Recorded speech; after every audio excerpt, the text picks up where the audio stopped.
আপনার নিজের বাজেট কত? 1 টাকাও না, কেন? বড় হয়ে গেছি। নিজের বাজেট সবার কেনার পরে নিজেরটা। আপনার নিজের জন্য বাজেট কত? আমার 1 টাকাও না। আমার নিজের জন্য এখনো কিছু করা হয়নি। আপনার নিজের জন্য বাজেট কত? আমার নিজের জন্য বাজেট 500 টাকা। কেন? কারণ সবাইকে দেওয়ার পরে তৃপ্তি করার পরে নিজের কাছে কিছুই থাকে না।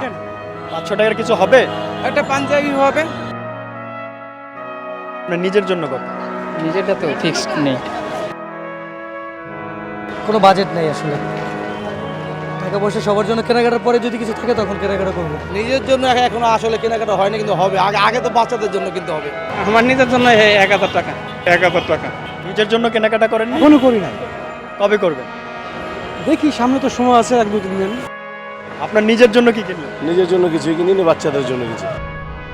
অ্যাকচুয়ালি আমার এখন কোনো বাজেট নেই, আমি জাস্ট একটা চেঞ্জের জন্য এখানে আসছি, আমি মানে কোনো কেনাকাটার জন্য এখানে আসিনি। আপনার শপিং করতে ইচ্ছে করে না?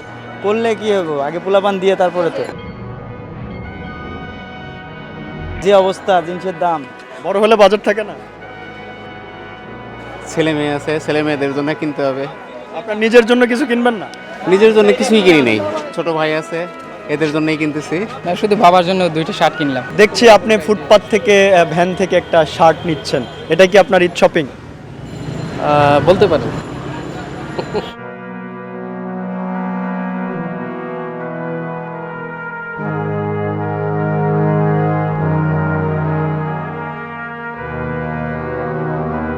অধিকাংশেরই বাজেট 500 থেকে 1000 টাকার মধ্যে। আমরা তাদের কথা শুনলাম, অনেকেই বাজার থেকে ফেরত যাচ্ছেন, আমরা সেই চালচিত্র দেখলাম। আপনারা ভালো থাকবেন, সুস্থ থাকবেন, আর নিউজ ইনসাইডের সাথেই থাকবেন। ধন্যবাদ।